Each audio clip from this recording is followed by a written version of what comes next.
ఇప్పుడు బ్లౌజ్ వచ్చేసి ఇప్పుడు మనం ఏది తీసుకుంటున్నాం వెనక భాగం కాబట్టి మొత్తం వెనక భాగమే చూసుకోవాలి. వట్టి వెనక భాగమే చూసుకోవాలి. హ్యాండ్స్ అప్పుడు వట్టి హ్యాండ్సే చూసుకున్నాం. వెనక భాగం వచ్చినప్పుడు వెనక భాగమే చూసుకోవాలి. ఇది కూడా ఉల్టా చేసి ఓకే. ఫస్ట్ ఇలా పట్టి మనకి హైట్ ఎంత ఉందో ఇలా పెట్టి చూసుకోవాలి. ఇక్కడ కరెక్ట్, తర్వాత 1 ఇంచ్ ఎక్స్ట్రా ఓకే. 1 ఇంచ్ లేదా 1.5 కూడా పెంచుకోవచ్చు. మళ్ళీ వచ్చేసి విడ్త్ హైట్ అయితే ఈ వెనుక డాట్ ఉందా ఇది ఇక్కడ మిడిల్ హైట్ ఇలా చూసుకుంటే మనకు హైట్ వచ్చేస్తుంది. ఇక్కడ కరెక్ట్ వచ్చింది, ఇక్కడ నుండి 1.5 పెంచుకుంటాం ఓకే. హైట్ అర్థమైంది అందరికీ. నెక్స్ట్ వచ్చేసి విడ్త్ ఎలా చూసుకోవాలంటే వెనుక భాగం ఇలా పెట్టి నెక్ ఎండింగ్ ఇక్కడ పట్టుకోవాలి. ఇలా పట్టుకొని దీన్ని ఇలా చేయాలి. ఇప్పుడు ఎన్ని 4 ఫోల్డ్ అయినాయా? ఇలా ఫోల్డెడ్ సైడ్ పెట్టాలి, ఓపెన్ సైడ్ పెట్టాలి. సరే మరి దీన్ని నార్మల్గా మనం డబ్బా కొట్టుకోవాలి.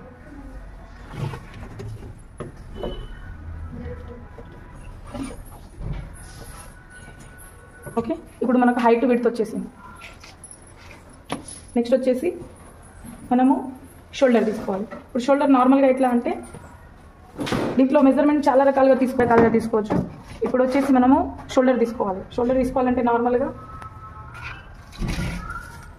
మీకు ఆల్రెడీ మెజర్మెంట్తో చెప్పినా కాబట్టి మీరు చెస్ట్ని బట్టి కూడా షోల్డర్ తీసుకోవచ్చు ఓకే. ఆల్రెడీ మీకు నేను చెప్పినా కాబట్టి మీకు తెలుసు చెస్ట్ ఎంత వస్తే షోల్డర్ ఎంత వస్తుంది. లేదు మాకు తెలియదు అట్లా తెలియని వాళ్ళకి ఎట్లా అంటే ఇట్లా చూసుకోవాలి. నార్మల్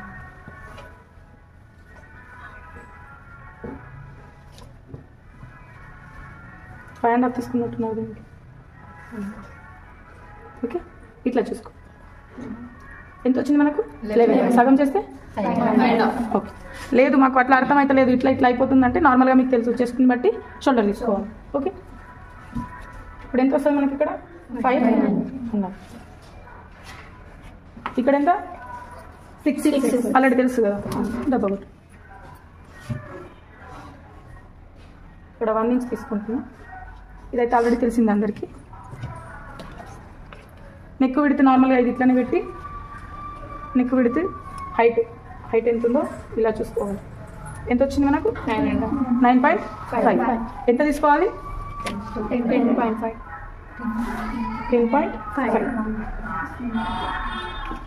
నార్మల్గా విడ్త్ వచ్చేసి మీ ఇష్టం ఉంటుంది. మీకు వచ్చేసి నేను ఇక్కడ 2.5 ఇక్కడ 3 తీసుకుంటాను.